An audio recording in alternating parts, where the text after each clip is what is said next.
We often get asked about what factors drive the highest valuations in bank mergers. Put differently, what can I do more of or less of to really maximize value? And the simple answer is the factors that drive value are relatively timeless. If you think about it, the key value drivers of a bank and its sale value are good credit quality, a good deposit base, good margin and profitability characteristics, and a healthy amount of growth. And again, those are timeless. What can and does change over time is the relative importance of one or more of those factors. For example, about 10 years ago until about a year or two ago, growth, and in particular loan growth, drove value the most. More recently, primarily because of changes in the interest rate environment, deposits. Good, cheap core deposits have been an increasing value driver in M&A transactions, really at the forefront of a lot of deal discussions. There are typically three ways to pursue a sale, and they have varying degrees of discretion, speed, and value maximization. One option, typically referred to as an auction or broad auction, entails contacting as many as 10, 20, 30, 50, 100 potential suitors.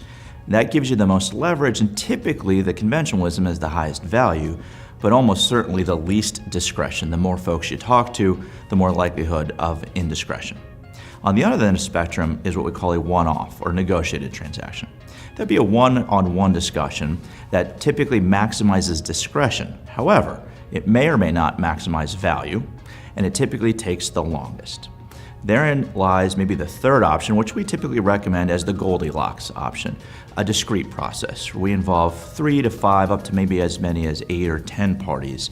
Keep it limited. That typically seems to be the right balance of speed, discretion, and value maximization. Discretion is a key variable in most seller-side M&A transactions. Most sellers will say, gosh, we got to keep this very discreet. And the real reason why they're looking for discretion is to preserve their franchise value. Indiscretion, leaks, rumors, what have you, has the potential to damage their franchise. And by that I mean the more folks that are talking about it or rumors, the more likely that their employees or customers are potentially targeted by competitors. And as a going concern, as a potential seller, that can and will have a dramatically adverse impact on their franchise value.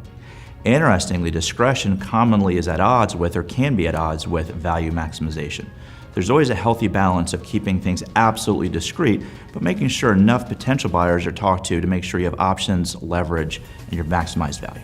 Bank M&A valuations are decidedly cyclical. There are peaks, there are troughs, there are valleys. This typical period between peak to trough is about 6 to 10 to 8 years. As we stand today, or better put, last year, the median seller realized a value of 1.7 approximately times book value, and about 24 times earnings. In terms of book value multiples, that's about a 10 to 11 year high.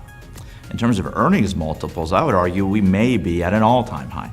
Admittedly, that's impacted by the recent tax law changes, but nonetheless, these multiples are near or at or about a 10 to 11 year high. We suspect that that might be either just at or in fact potentially just after peak values.